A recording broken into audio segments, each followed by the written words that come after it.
Chers amis, le bonjour, bienvenue dans cette vidéo de programmation en Java sous Processing. Et dans cette vidéo, je propose qu'on mette en place le stage de conclusion. Donc une nouvelle fenêtre de jeu qui va indiquer au joueur qu'il a perdu, malheureusement, et les actions à mener pour continuer ou sortir du jeu. Alors à quoi va ressembler notre stage? Alors il est toujours bon de prendre un petit papier, un crayon, mais ici de prendre un logiciel de dessin et d'indiquer en gros ce qu'on veut comme finalité sur la fenêtre. Donc là, je vous ai fait un petit dessin. Voilà ce que je vous propose de réaliser. Donc une nouvelle fenêtre dans laquelle il va y mettre le fond d'écran qu'on avait au préalable. Dessus, on va y mettre une image, Game Over.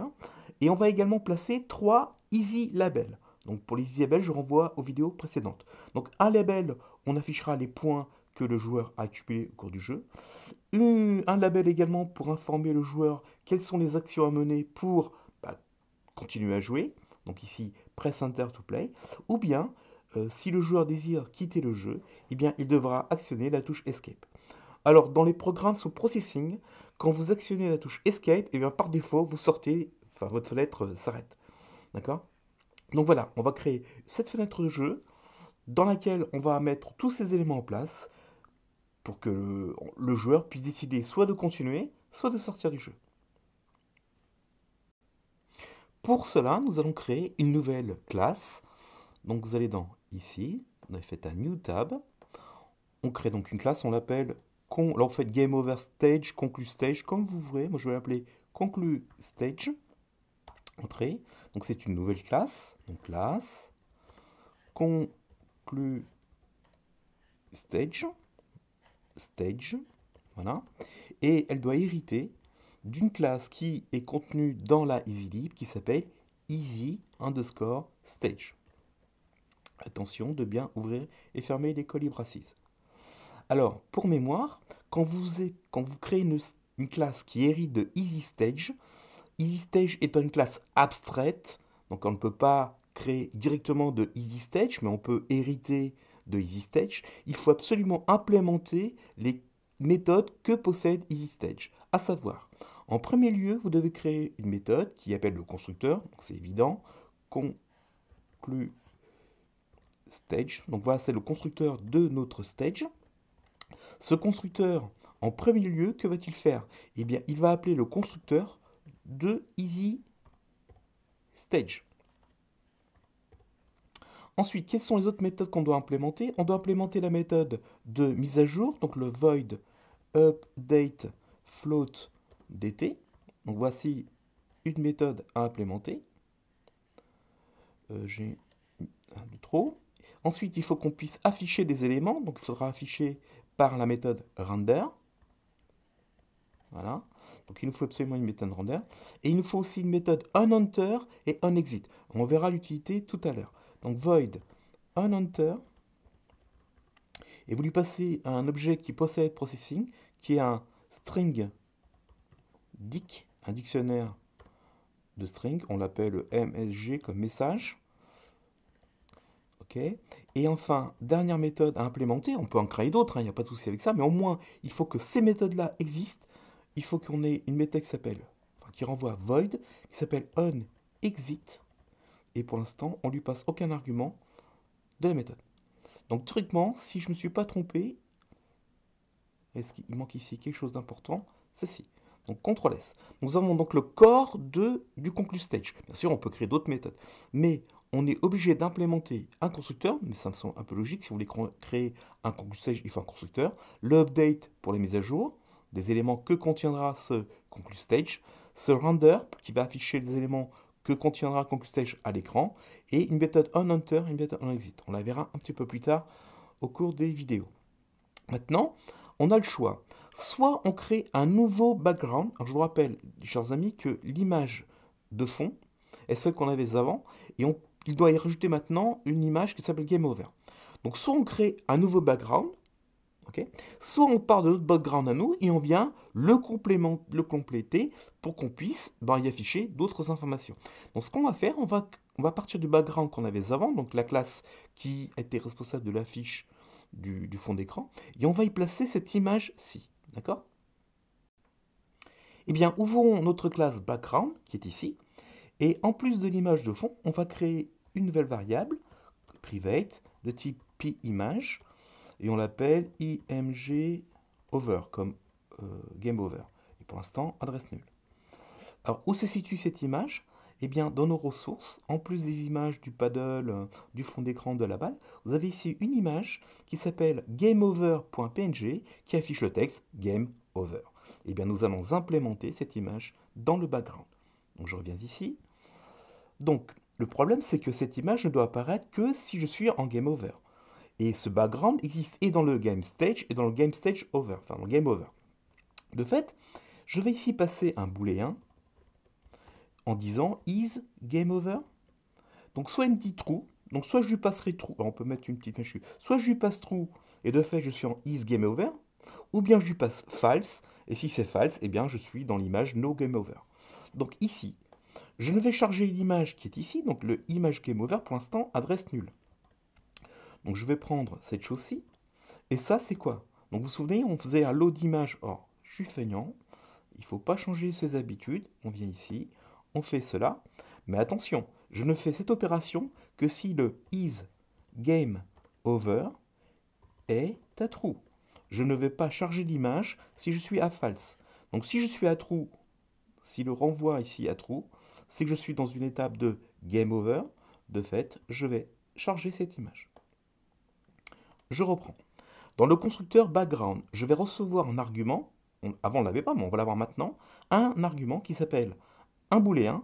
Est-ce qu'on est dans l'image de game over ou pas? Si on n'est pas dans l'image over, on reçoit ici false. Donc je ne mets rien à jour. Si je reçois ici game over égale true, il faut que j'affiche cette image en plus.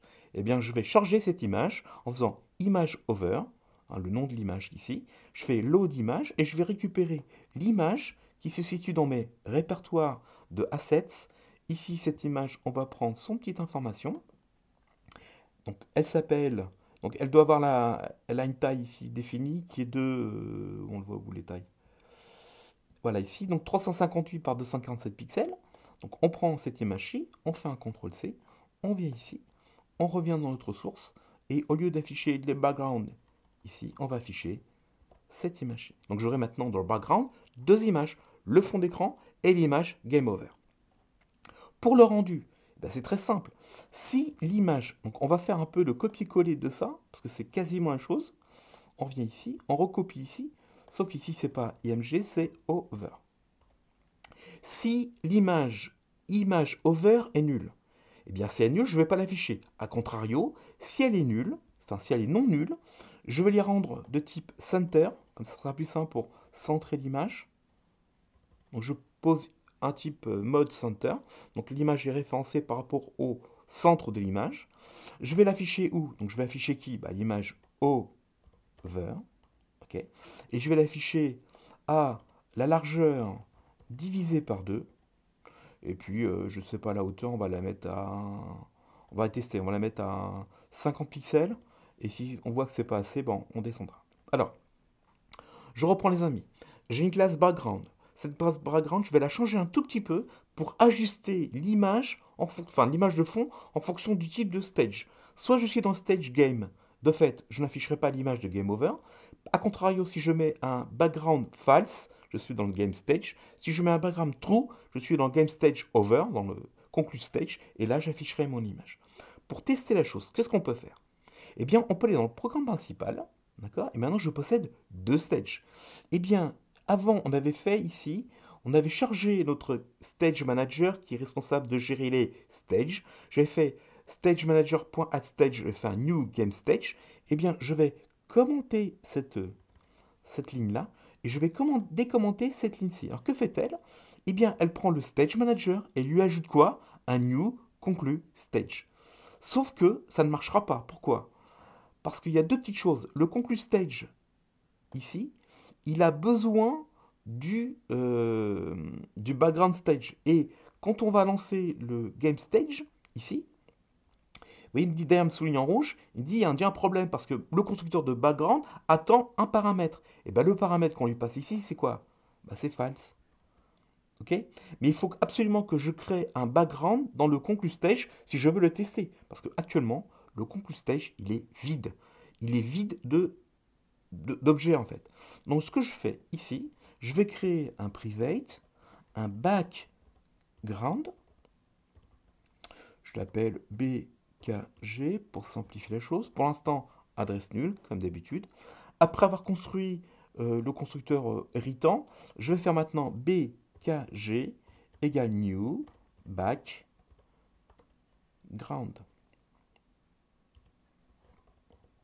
Et cette fois, qu'est-ce que je lui passe comme paramètre? True.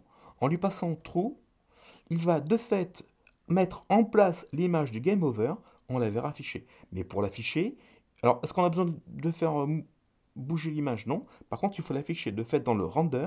Qu'est-ce que je vais faire tout de suite? Je vais faire un bkg.render. Donc, je viens de créer un conclu stage qui possède une image de fond, donc l'image de fond qu'on avait jusqu'à présent, plus une image qui se situe en X au point de vue central. Par contre, le Y, pour l'instant, on ne sait pas trop où il est. On va regarder ça tout de suite. Donc, quand je vais lancer ma chose, ici, le programme va être lancé. Il va demander à créer un conclu stage. Le manager va gérer les inputs, va gérer les renders, pardon. Et donc, le stage va s'afficher. Regardons, CTRL-S, CTRL-R. Alors, vous voyez, l'image est un peu trop haute, donc on va la descendre un petit peu. Donc, échappe. On va dans le background.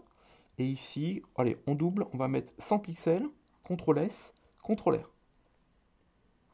C'est encore un petit peu bas, on met, allez, 200 pixels. Alors on pourrait calculer, regarder la taille de la fenêtre, la taille de l'image. Bon, allez, on fait 2-3 tests, et puis je pense qu'au troisième, au quatrième, ça va être bon. Voilà, donc là, il est un petit peu haut. Qu'est-ce que je fais? Hop, je remonte un chouille. Je vais mettre 150 pixels. Vous voyez, voilà, par excès successif, on va trouver la bonne taille. Parfait. Donc 150 pixels, c'est la bonne taille. Et j'ai assez de place en bas, ici, vous voyez, pour y mettre mes labels. Et bien maintenant, créons les 3 labels dans Conclu Stage. Donc les 3 labels, un label contenant les points du jeu accumulé dans la stage précédent, une information pour dire au joueur, voilà, pour rejouer, il faut actionner ces touches-ci, et pour quitter le jeu, il faut actionner ces touches-là. Donc ici, 3 autres attributs vont apparaître dans le Conclu Stage. On fait un private, on y place un easy label, on l'appelle label point par exemple. Pour l'instant, adresse nulle comme d'habitude. Ensuite, de même, un private easy underscore label, on l'appelle label enter, adresse nulle encore une fois. Et enfin, un troisième label, donc easy label, on l'appelle label exit, adresse nulle encore une fois. On va maintenant construire ces 3 labels. Donc après avoir construit le background, alors feignant je suis, donc je prends cette chose-ci, je vais faire un CTRL-V ici. Donc qu'est-ce que c'est que le label point? Eh bien c'est un new easy label. Alors on a besoin de lui stipuler la police de caractères qu'on va utiliser, qui se situe dans le répertoire assets, puis dans fonts, et la taille. Donc là on va changer la police, on va prendre la fonts. Donc je vais dans le répertoire fonts, je prends la police qui s'appelle free.ttf. Mais vous prenez celle qui vous va bien. Et on va lui mettre 30 pixels. Donc je viens de construire mon premier label. Je suis feignant, donc je vais faire un CTRL, puis un CTRL, et encore un CTRL. Et ici, c'est pas point qu'on va créer, c'est Enter. Et ici, on va créer un label qui contiendra ceci. On va stipuler les couleurs des labels et on va stipuler le texte par défaut de nos labels. Pour ça, vous venez ici, le label point. On lui passe quoi comme couleur? Donc, set color text. Alors, on va lui passer l'objet color, bien sûr. Vous lui passez la couleur RGBA. On va lui faire un petit 200, puis un 160, et puis un petit 50. Donc là, on a un petit jaune orangé. Encore une fois, on va lui passer un texte basique pour l'instant. On mettra à jour ceci plus tard. Donc on va faire un set texte. On va lui mettre tout simplement point. Évidemment, il faudra mettre à jour les points par rapport aux points accumulés dans la partie précédente. Alors ici, je vais faire de même. Alors, je vais faire copier-coller ici. parce que c'est la même couleur. On peut changer la couleur des labels, mais pour l'instant, on va mettre la même couleur pour les deux autres labels. Donc, sauf qu'ici, il faut que je change le point en enter, évidemment, et ici en exit. Dans le texte, donc le texte ne changera pas, lui, par contre. On va lui mettre un texte statique, donc cet label enter.set texte, on va lui passer en français, en anglais, comme il veut, donc en espagnol, press enter to play, voilà. Et ici, on va lui passer une chaîne de caractères également. Cet texte, on va lui passer press escape to exit. Donc, n'oubliez pas, sous processing, quand vous appuyez sur la touche escape, d'accord, escape, et bien par défaut, vous arrêtez votre jeu. Mais on peut dessiner d'une autre action. On peut décider, par exemple, je sais pas, il appuie sur la touche Q, et bien le fait d'appuyer sur la touche Q fait que le jeu s'arrêtera. Ok? Mais les gens en général, c'est escape. Escape, ça va le faire. Donc update, on n'en a pas besoin pour l'instant, et on va mettre à jour maintenant les labels par rapport aux uns et aux autres. Donc ici, après avoir affiché le texte, évidemment, enfin après avoir affiché la fenêtre de fond, on va maintenant afficher le texte. Donc on va faire un label de type point, on va commencer par les points, point render, et vous devez stipuler le X et l'Y de ce render. On va le mettre à 250 pixels et à 350 pixels, je pense que ça va être bon. Au cas où, on changera. Label enter.render. Là, on va l'afficher. Alors, on va le décaler un tout petit peu sur la gauche et on va l'afficher à 400 pixels. Sachant qu'on a 30 pixels de police, donc je pense que c'est assez. Et enfin, label exit.render. Et on va le placer à 150 pixels. On le pousse encore un petit peu sur la gauche et on va mettre 450 pixels. J'ai pas mis ça au bon endroit.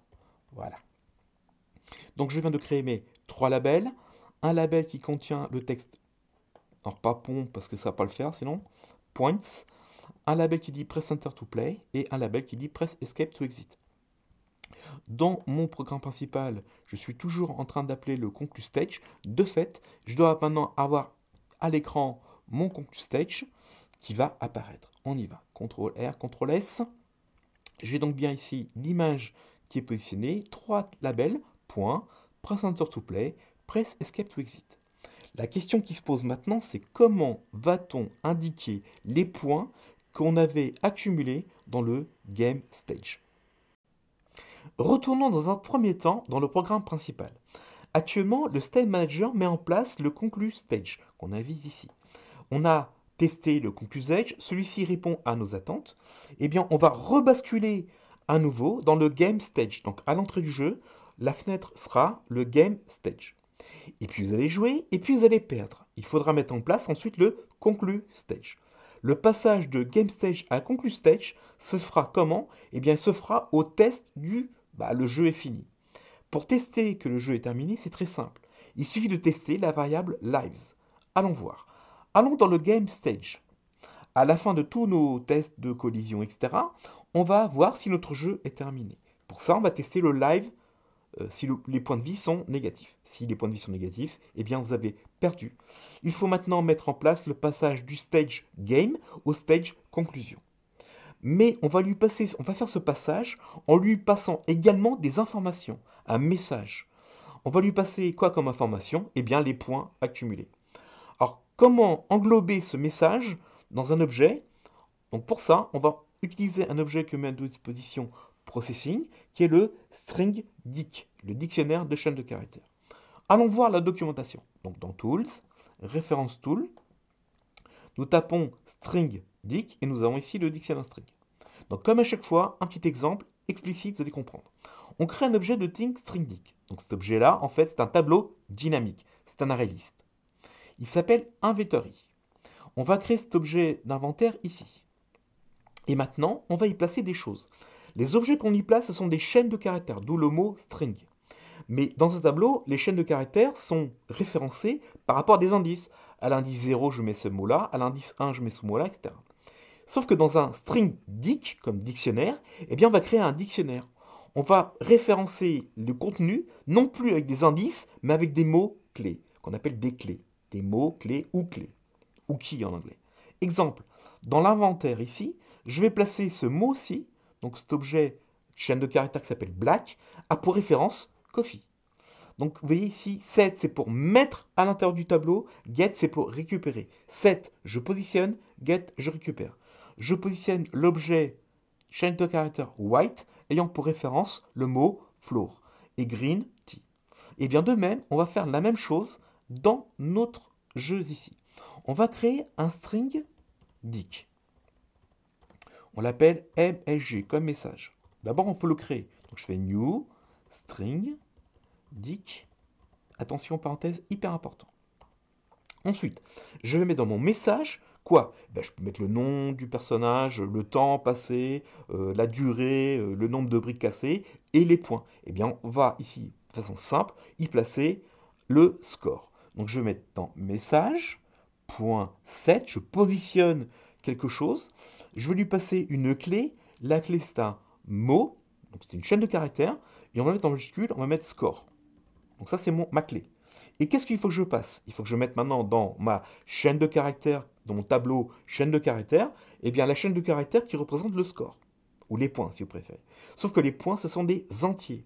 Pour convertir des entiers en chaîne de caractères, Processing possède une méthode qui s'appelle str, string, str. De fait, ce que vous lui passez à l'intérieur de str est transformé en chaîne de caractères. Eh bien, moi, je veux transformer les points.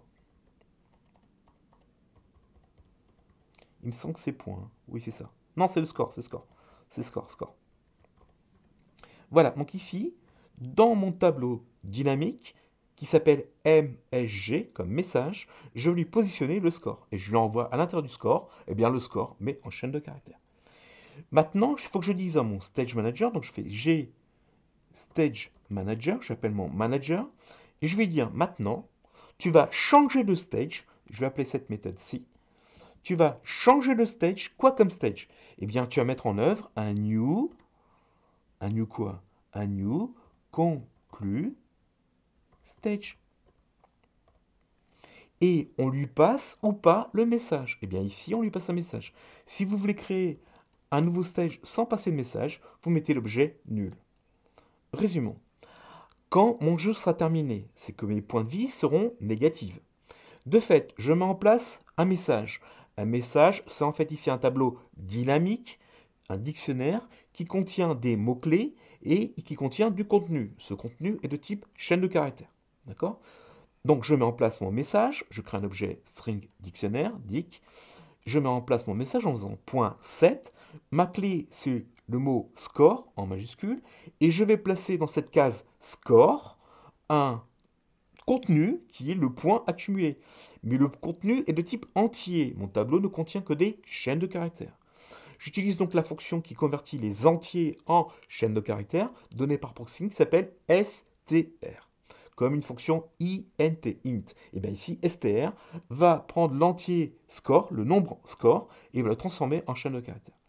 De fait, puis, je dis à mon stage manager, hey, stage manager, sois gentil, enlève-moi devant moi l'écran, le game stage, et remplace-le par le conclu stage.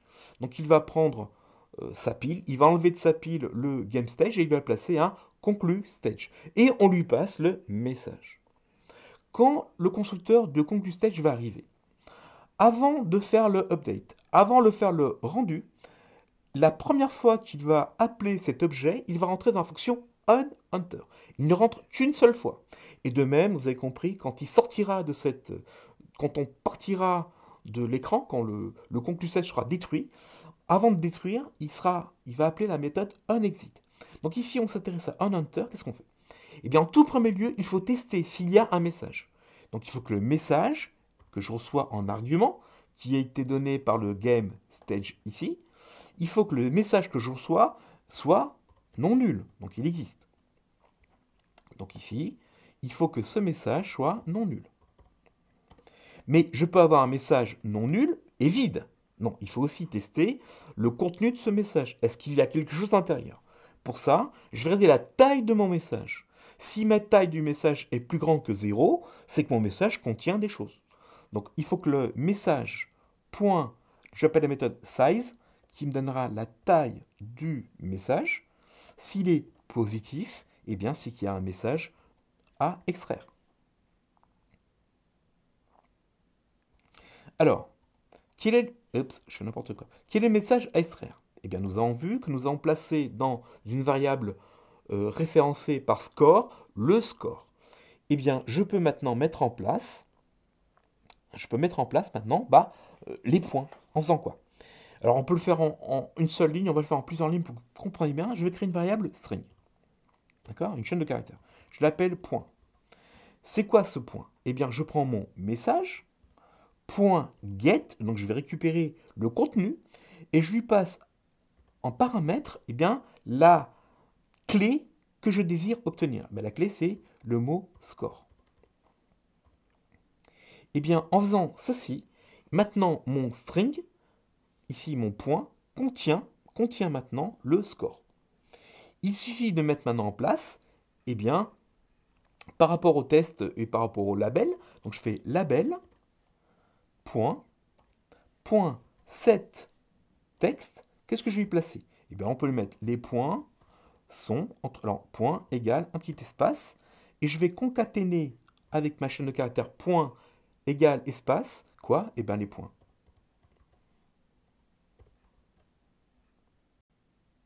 Donc, pour les points, c'est OK. Maintenant, nous devons gérer également le passage du conclu stage au game stage. En effet, lorsque la fenêtre va apparaître, le joueur peut décider de rejouer. Donc il va appuyer sur la touche Enter.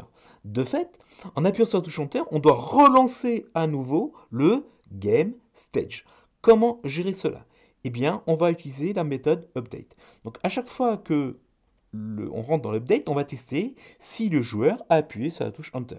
Donc ça, on l'a déjà fait plusieurs fois. On va tester grâce à notre objet GInputManager, eh bien, le fait que le joueur ait appuyé sur cette touche-ci ou sur cette touche-là. Si le joueur, donc if GInputManager is keypress, donc ça c'est ce qu'on a fait au préalable. La touche Enter ou la touche Retour a pour keycode 10.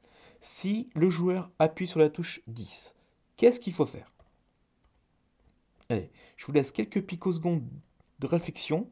Je suis maintenant dans le conclu stage. D'accord? Donc on a affiché les points. On espère que cette fonction-ci va fonctionner. Donc on affiche les points et là, le joueur maintenant décide. Soit il a deux actions, soit il appuie sur la touche Enter, soit il appuie sur la touche Escape. Imaginons qu'il appuie sur la touche Enter. Que faut-il faire? Eh bien, il faut mettre en place un nouveau stage. Comment? On appelle notre objet game, notre stage manager, et on lui dit, change maintenant, change quoi? Eh bien, change pour un new game stage. Donc, je suis actuellement en train d'afficher le conclu stage. Quand le joueur va appuyer sur la touche 10, on va faire un change stage en lui passant un nouveau game stage. A-t-on besoin de lui passer un message? On pourrait lui passer des messages. Par exemple, voilà, le joueur précédent a gagné tant de points. On peut remettre, vous voyez, on peut de façon continue accumuler les points, changer les points, informer la personne pour le nouveau jeu. Donc là, c'est votre imagination au pouvoir. En tout cas, nous, on ne lui passe pas de message. Donc théoriquement, j'ai mis le passage des stages en place. On va lancer le jeu, on va essayer de gagner quelques points, on va essayer de perdre surtout, et on doit voir arriver un conclu stage. En appuyant sur la touche Enter, je dois retourner à nouveau dans la fenêtre de jeu. Testons ceci. CTRL S, CTRL R, c'est parti. Donc, j'ai ma fenêtre de jeu qui apparaît, avec 0 points ici, 3 vies ici. Je lance le jeu, je gagnais 1 point, je lance le jeu, j'ai gagné 2 points, et j'ai perdu bien sûr 1 point de vie, je relance le jeu,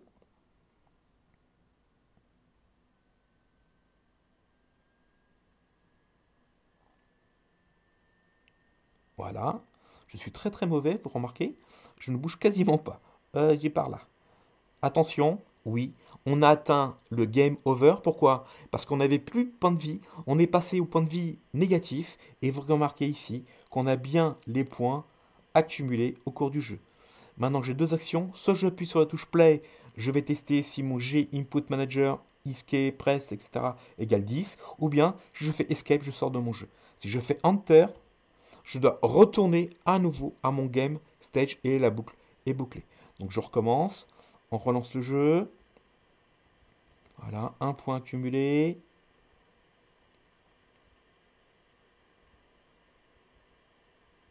Alors ce qui serait plus judicieux, mais là je vous laisse le faire tout seul, ce serait de mettre ici des éléments qui se déplacent et qui fassent que la balle rebondisse vers le bas. Donc ça serait un peu plus difficile à gagner de fait. Donc là je vous laisse faire, hein. C'est pas difficile à faire. Il suffit de faire un paddle qui se déplace de gauche à droite, ici, en plein milieu, qui fasse que la balle ait du mal à remonter, qui redescende instantanément. Ou bien de créer des briques qui se déplacent, un peu, qui se déplaceraient, qui ne seraient pas fixées. Attention, je n'ai plus de points de vie, donc j'ai gagné 18 points pour l'instant. Je vais perdre. Voilà, j'ai gagné 18 points ici. Et maintenant, si je fais échappe, eh bien, je sors de mon jeu. Nous avons donc bien respecté le cahier des charges. On passe d'un stage à l'autre en affichant à la personne les points accumulés et en informant la personne qu'elle peut jouer ou qu'elle peut sortir du jeu. La prochaine fois, on mettra en place les musiques pour animer ce jeu au niveau animation fond musical et animation quand la balle va rencontrer le paddle en petite animation sonore. Merci pour votre écoute et à très bientôt.